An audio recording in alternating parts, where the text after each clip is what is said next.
یہ تو میں نے آپ کو بتا دی 4 اس کے پارٹس ہم نے بیان کیے، اور لیکن جو مین جو میں نے بتایا کہ وہ تھرڈ جو تھی پارٹ یعنی لوور بیک پین وہ سب سے زیادہ پایا جاتا ہے۔ اب ہم بات کرتے ہیں اس کے ساتھ مزید اور کون کون سے سمٹمز ہو سکتے ہیں۔ کمر کے درد کے ساتھ جو ہم اور چیزیں اور سمٹمز جو اس کے ساتھ مل جاتے ہیں ان میں بعض اوقات پیروں میں نمنس،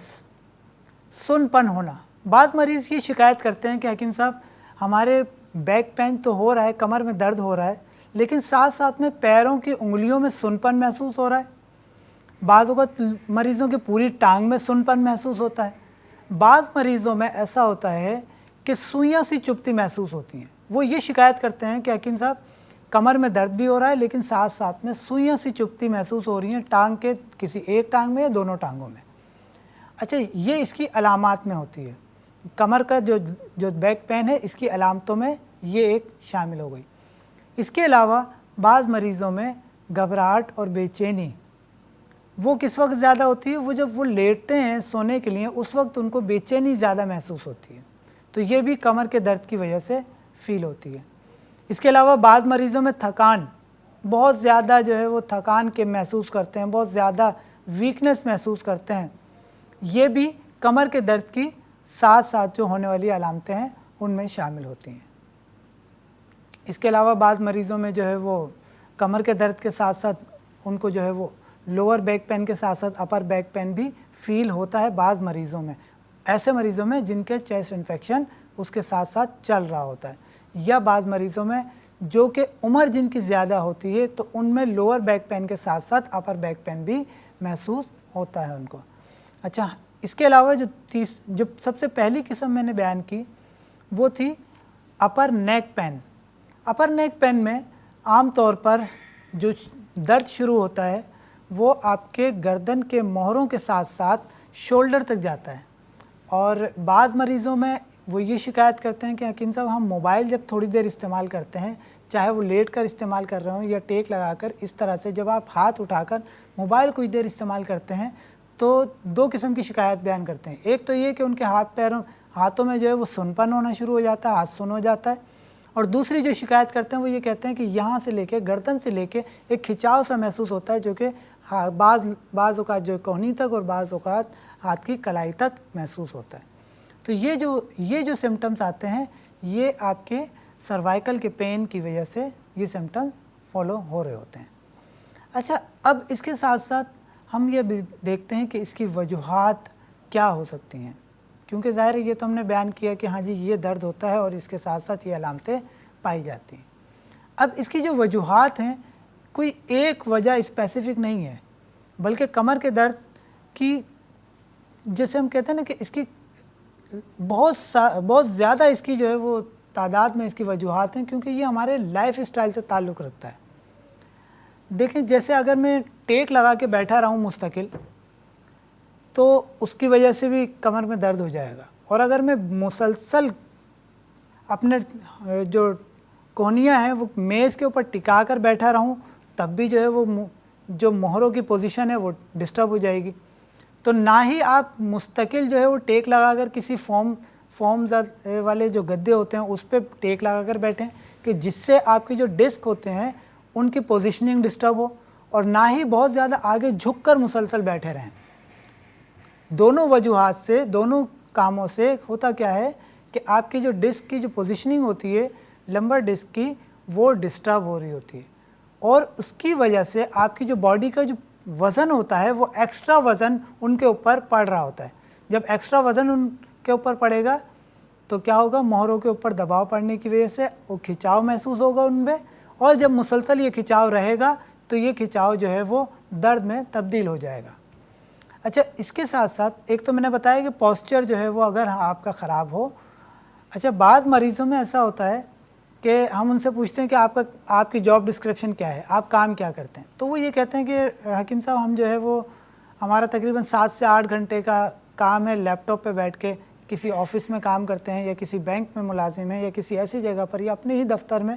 کام کرتے ہیں، تو وہ 7 سے 8 گھنٹے مسلسل ان کو جو ہے لیپ ٹاپ پر بیٹھنا ہوتا ہے۔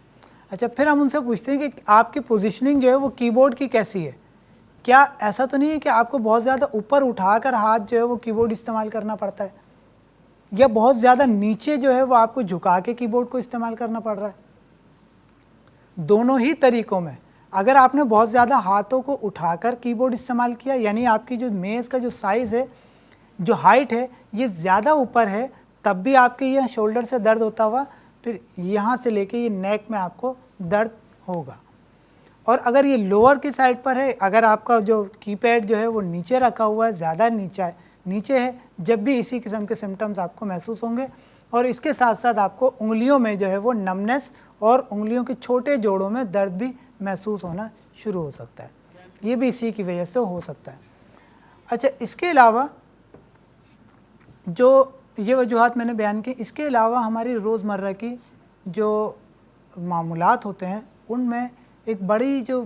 میجر کوز ہے وہ ہے ہمارا ٹینشن اور ڈپریشن کے ماحول میں رہنے کا جو دورانیہ ہے وہ کتنا ہے۔ ہم نے اکثر سنا ہے کہ لوگ کہتے ہیں کہ جی کمر میں چک آ گئی، یا کہتے ہیں کہ کمر اکڑ گئی۔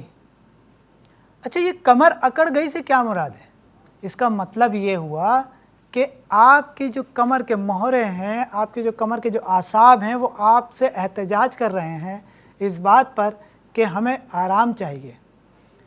جب آپ مسلسل کنٹینیوسلی کسی اسٹریسفل ماحول میں رہتے ہیں، کسی ایسے ماحول میں رہتے ہیں، کسی ایسے انوائرمنٹ میں رہتے ہیں جہاں پر آپ کو ذہنی تناؤ کا سامنا کرنا پڑتا ہے، جہاں پر آپ کو ڈپریشن اور انزائٹی لیول آپ کا ہائی ہو جاتا ہے، اور اس کنڈیشن میں کیا ہوتا ہے، مواصلاتی نظام جو ہوتا ہے آپ کا، یعنی سگنل جانا دماغ سے مختلف اعضاء تک، سگنل جانا اور سگنلوں کا واپس آنا، یہ بہت زیادہ تیزی سے ہو رہا ہوتا ہے۔ کیونکہ جب آپ نے دیکھا ہوگا کوئی شخص غصے میں ہو، کوئی شخص ڈپریشن میں ہو، تو آپ نے دیکھا ہوگا اس کی موومنٹ بے ترتیب ہوتی ہے اور بہت زیادہ تیز ہو رہی ہوتی ہے۔ اچھا، یہ جو کنڈیشن ہوتی ہے نا، کہ جس میں آپ کی موومنٹ تیز ہو رہی ہو، سگنلز کی سگنلز کی جو روانی ہو وہ زیادہ تیز ہو گئی ہو، تو اس کی کنٹینیو اگر یہ کیفیت رہے گی تو جو اعصاب آپ کے جو سگنلز پہنچا رہے ہوتے ہیں وہ تھک جاتے ہیں، سادہ الفاظ میں بیان کریں تو، اور وہ جب تھک جاتے ہیں تو وہ احتجاج کرتے ہیں کہ ہمیں تھوڑا آرام چاہیے، ہمیں تھوڑا ریلیکس چاہیے، اور احتجاج کے طور پر وہ سگنل جنریٹ کرتے ہیں، پین کے، درد کے سگنل جنریٹ کرتے ہیں جو کہ آپ کے دماغ تک پہنچ رہے ہوتے ہیں، جس کی وجہ سے آپ کہتے ہیں کہ درد جو ہے وہ فیل ہو رہا ہے۔ اور اس کے ساتھ ساتھ ایک اور ایفیکٹ کیا آتا ہے کہ وہ جو اعصاب ہوتے ہیں وہ اکڑ جاتے ہیں، وہ آپس میں سخت ہو جاتے ہیں، کیونکہ ان کی جو الاسٹیسٹی ہوتی ہے، ان کا ان کی جو لچک ہوتی ہے وہ کم ہو جاتی ہے۔ تو جب لچک کم ہو جاتی ہے تو ہمیں کیا فیل ہوتا ہے؟ ہمیں ایسا لگتا ہے کہ ہم موو کر رہے ہیں، جھک رہے ہیں، اٹھ رہے ہیں، بیٹھ رہے ہیں، تو اس میں ہمیں تکلیف ہو رہی ہے، اور جتنی آرام سے، جتنی سہولت سے ہم اٹھنے بیٹھنے میں اپنے کام کر سکتے تھے اتنے نہیں کر پا رہے۔ تو اس وقت پھر ہمارے ذہن میں ایک جملہ آتا ہے کہ کمر اکڑ گئی ہے۔ تو یہ تھا کمر کا اکڑنا اور اس کے پیچھے کا میکینزم، اصل بات ہے یہ۔ اچھا، اب اس کو ریلیکس کرنے کے لیے کمر کو کیا کرنا پڑے گا؟ آپ کو جو کاز ہے اس کو ٹھیک کرنا پڑے گا۔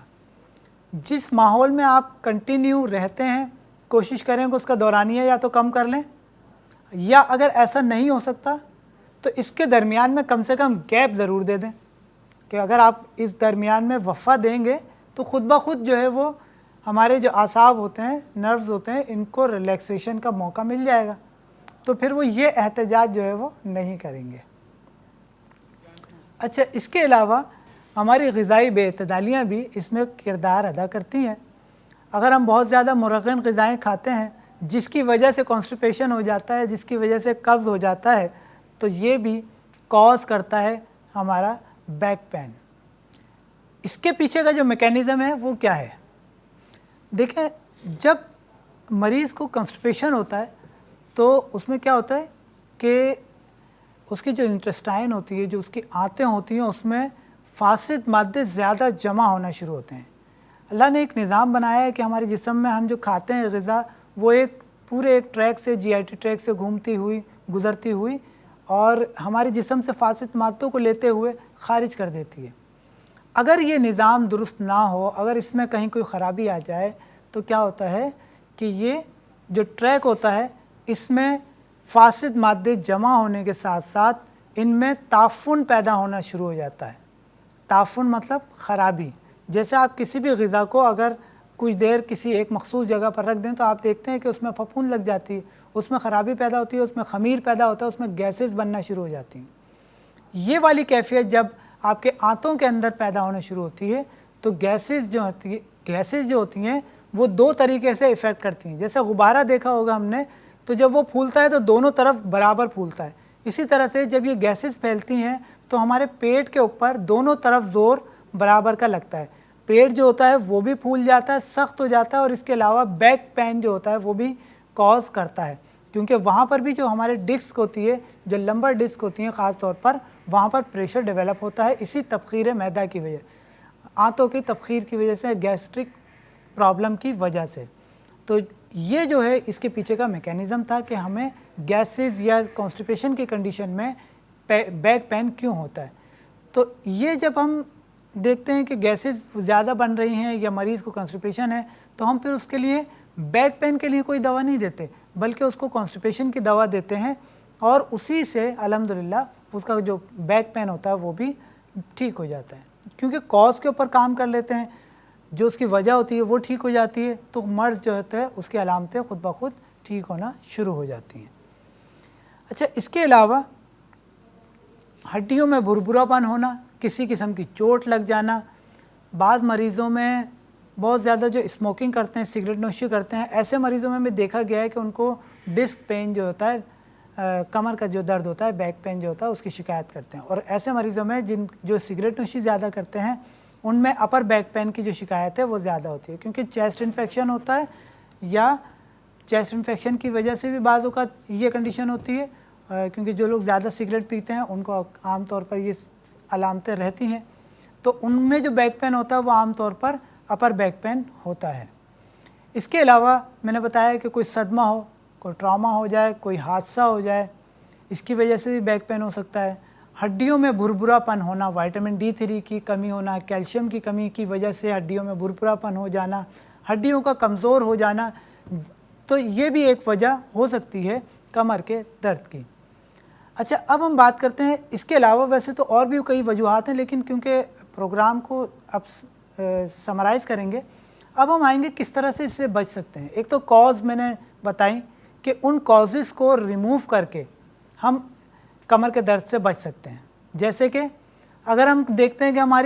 ہماری جو لائف ہے اس میں ایکسرسائز کی کمی ہے، ہم اپنی ایکسرسائز کو بھول چکے، ہم سائیکلنگ نہیں کر رہے، ہم واک نہیں کر رہے، ہم کسی قسم کی کوئی ایکسرسائز نہیں کر رہے، بس 9 to 5 جو ہے جاب کر رہے ہیں، یا اس کے ساتھ ہمارا کام ایسا ہے کہ بس دکان پہ بیٹھنا ہے یا کام پر بیٹھنا ہے، تو مسلسل بیٹھے ہیں، پھر وہاں سے اٹھے، گاڑی میں بیٹھے، گھر آ گئے، گھر پہ بیٹھ گئے صوفے پہ۔ تو یہ والی جو روٹین ہے اس کو چینج کریں تاکہ آپ اپنی پوری باڈی کو بہتر کر سکیں۔ کچھ نہ کچھ ورزش کو اپنی زندگی میں ضرور شامل کر لیں۔ اس کے علاوہ دیر ہضم غذائیں، ثقیل غذائیں جن کو کہا جاتا ہے، بادی غذائیں جن کو کہا جاتا ہے، ان کی جو مقدار ہے وہ کم کر دیں۔ جیسے کہ ایسے مریض جو کہ بیک پین کے مریض ہوں، جن کو کمر میں درد رہتا ہو، ان کے لیے ان کو چاہیے کہ وہ بادی چیزیں، خاص طور پر جیسے بینگن ہے، پھول گوبھی ہے، اروی ہے، چنے کی دال ہے، بھنڈی ہے، یہ چیزیں استعمال کم سے کم کریں، تاکہ یہ چیزیں کیا کرتی ہیں، کاز کرتی ہیں، گیسٹرک کاز کرتی ہیں، تبخیر کاز کرتی ہیں، جس کی وجہ سے پھر وہ بیک پین شروع ہوتا ہے۔ اچھا، ایسے مریض جن کو کوئی ہڈیوں میں بھربھرا پن کا مسئلہ ہو یا جن میں وائٹامن D3 کی کمی ہو، وہ اپنا علاج، اپنا معالجے کے لیے کسی مستند معالج سے رابطہ کریں، پہلے ٹیسٹ کرائیں اور اس کے بعد پھر دوا شروع کرائیں، کیونکہ بعض اوقات ہمارے یہاں کیا ہوتا ہے، ایک سینیریو یہ ہے کہ جیسے اگر میں نے کوئی آپ کو ایک بات بتائی تو آپ نے دیکھا کہ ہاں ہو سکتا ہے کہ وائٹامن D3 کی کمی ہو، آپ گئے اور میڈیکل سے وائٹامن D3 لے کے استعمال کرنا شروع کر دیا۔ یہ انتہائی خطرناک ہو سکتا ہے، کیونکہ اگر وائٹامن D3 کی کمی کی وجہ سے نہیں ہے مسئلہ، وائٹامن D3 آپ کی باڈی میں پورا ہے تو وائٹامن D3 کا اضافی ہو جانا باڈی میں یہ بھی کئی قسم کی بیماریاں پیدا کر سکتا ہے۔ لہٰذا ضرور اپنے معالج سے رابطہ کریں تاکہ وہ آپ سے مختلف قسم کے کراس کوشچننگ کرے، آپ سے سوال جواب کر کے آپ کا صحیح ایگزیکٹ کاز پتہ چلا سکے۔ اچھا، طب یونانی میں جو ہے وہ کئی طریقے کے ہمارے پاس جو ہے وہ ٹولز ہوتے ہیں، جیسے کہ نبض سے اندازہ کرنا کہ جی نبض شناسی سے پتہ چل جاتا ہے کہ مریض جو ہے وہ کس وجہ سے جو ہے وہ اس مرض میں مبتلا ہوا ہے، جو سمٹمز ہوتے ہیں وہ بتا دیتے ہیں۔ اس کے علاوہ جو کازز ہوتی ہیں وہ پلسز بھی بتا رہی ہوتی ہیں۔ اچھا، اس کے علاوہ ٹیمپرامنٹ جو ہوتا ہے وہ بھی اس کے اوپر ایک جو ہے وہ دلالت کرتا ہے کہ ہاں جی کیا وجہ ہو سکتی ہے، پاسبل ریزن کیا ہو سکتا ہے۔ اس کے علاوہ اور بہت سارے کراس کوشچننگس ہوتے ہیں جو کہ جب ہم مریض سے کرتے ہیں تو پھر وہ ایگزیکٹ کاز کی طرف ہم پہنچتے ہیں، تو پھر ہم اس کو ایگزیکٹ بتاتے ہیں کہ جی آپ ان چیزوں سے احتیاط کریں اور یہ چیزیں، یہ کام جو ہے آپ اپنی زندگی میں شامل کر لیں تو انشاءاللہ آپ بہتر لائف گزار سکتے ہیں۔ تو مطلب یہ تھا کہ کبھی بھی سیلف میڈیکیشن کی طرف نہ جائیں، کوشش کریں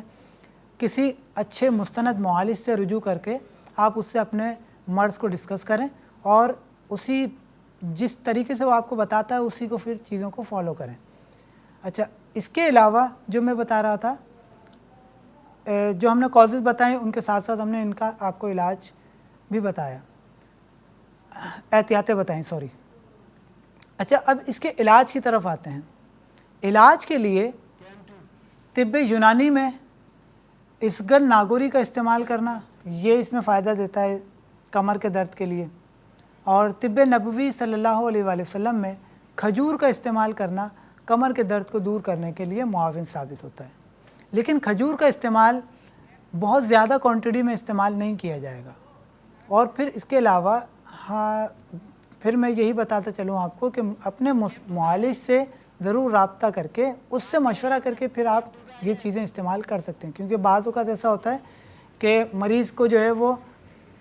بلڈ تھنر یوز کرنا اس کو ضروری ہے، اس کا بلڈ پریشر ہائی رہتا ہے، اس کا بلڈ جو ہے وہ کلاٹنگ کرتا ہے یا گاڑھا ہے خون،